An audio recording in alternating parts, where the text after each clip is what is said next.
We're here with UFO author and researcher Tom Adams of Paris, Texas, a man who has devoted a large portion of his life to looking into this phenomenon, and in particular has spent a lot of time looking at New Mexico UFO-related phenomena. So Tom, why don't you tell us a little bit about how you first got interested in the field, even a particular incident that sparked this? Or Well, in a way, I was in college in the late 60s, early 70s, and we had a professor at the college who was a friend, and in 1967, when the Snippy the Horse event occurred in southern Colorado, the first, some it's considered the first prototypical mutilation. There are some similarities with what happened later, some differences as well, but anyway, they had investigated the case. They had talked to some of the witnesses, interviewed some people. This is one of her classes in social psychology. And later on, as we came to know her, a few years later, we developed an interest in it. She kind of nurtured that in us, and we ended up taking a field trip to that area. Again, primarily interested in how these people in a fairly remote area were affected by the worldwide publicity that suddenly emerged in '67 over this event, and there was quite an onslaught of it. But as we got up there and talked to people, we found that there were people having a number of experiences, the broad panoply of experiences that, over the years we've come to recognize: UFO sightings, landings, even missing time cases, legends or stories of underground facilities and mysterious sounds. Poltergeist type experiences, which in fact we were privy to personally on one occasion. So it was all rather an eye-opening experience. And shortly after that, again, getting into more of these areas that we first touched on there, we began to broaden our scope, become in contact with other people, begin to network on the UFO situation in general, and of course on the animal mutilations as well. And when that came along in Texas in '75, that's when I sort of, it got my attention, and I realized, well, perhaps here's something that might relate to what happened in Colorado in 1967 with the horse that was misidentified as Snippy, actually a lady, but it's too late to correct that myth at this point. But as the years went on, as I delved into the mutilations, I realized as information began to coalesce, there seemed to be a few patterns. One was that over the years since 1947, and of course beginning with the most obvious, Roswell, and events of that ilk, it seemed that there was a certain focus on the state of New Mexico. Now I wondered, was this only a case of the information getting out by happenstance, serendipity, or whatever, where that in other areas maybe it was just as widespread, just as prevalent, and we were maybe not as aware of it. Although I considered that, I still feel, looking at the evidence as time has gone on, that there is a certain focus or special relationship between New Mexico, while those boundaries would be that important, and whatever is going on, whatever is encompassed by the UFO phenomena.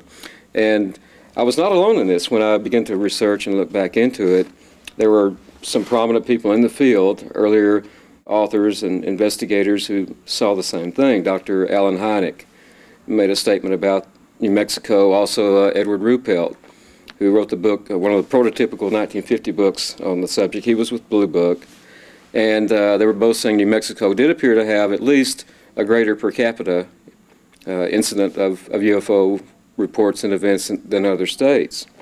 And not only that, but it's something about the texture and the depth of some of the New Mexico cases, which, again, other cases in other areas are also, have a lot going for it, an intense infusion of peripheral phenomena as well as whatever seems to be happening at the core.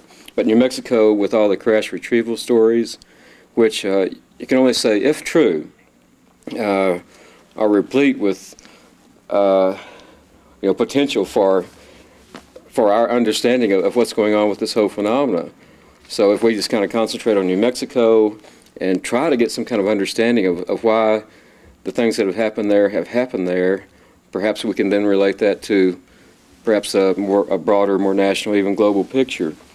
But still, New Mexico is different. You hear that from artists and photographers who speak of the light, just the very light being different. And that's why you have a plethora of people of that ilk in the state. So that's why I tried to accumulate reports on New Mexico, realized that it would be useful to compile a report, a non-representative catalog of New Mexico cases, to see if other people kind of saw the same relationship that I was seeing. So I did complete that a few years ago, and of course since then even more accounts have come to light, some more recent, some more as far back as the 40s.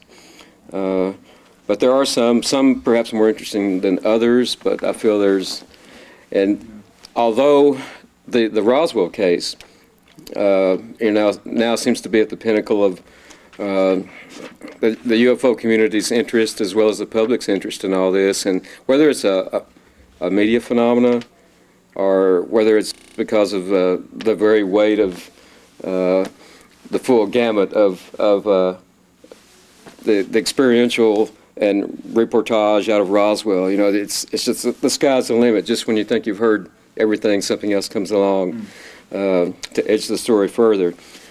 But although the Roswell case, if true, is certainly vital and important to understand what happened, there are other possibilities as well, other cases, other things that are reported to have happened in New Mexico that, again, if true, are as pertinent as Roswell, if not more so.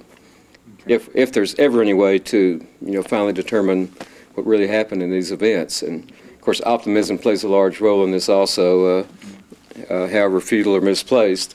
But you have to consider the possibility that tomorrow we might actually find out about it. So it kind of keeps you going. Otherwise, there would be no point. Yeah. I want to get back to some of the specific cases in a minute. Your publication is called Pardon the Intrusion, and it's quite a catalog of events that have happened in New Mexico going back, I think, as far as 1880, actually, in Galisteo. Yeah. Tell me a little about just the process of putting this together. Well, of course, a massive project you have. Well, there are a lot of source material.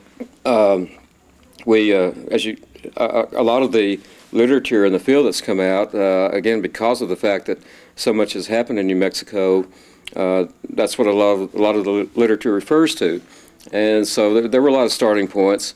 And then you learn of people to contact who, maybe have looked into fairly isolated realms, in the state or cases, and you network from there, and you enlarge the scope of the circle you're involved in, and finally start trying to. At some point, of course, you have to sort of, draw the line and say, all right, this is where we stop and put it together, and after doing that, realizing probably more stuff will come along.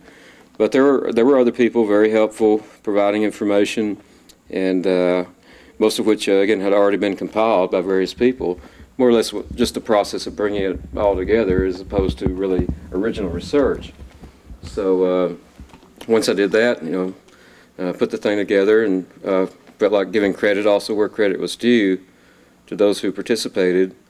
And I dare say there is ample information, ample data to warrant another publication.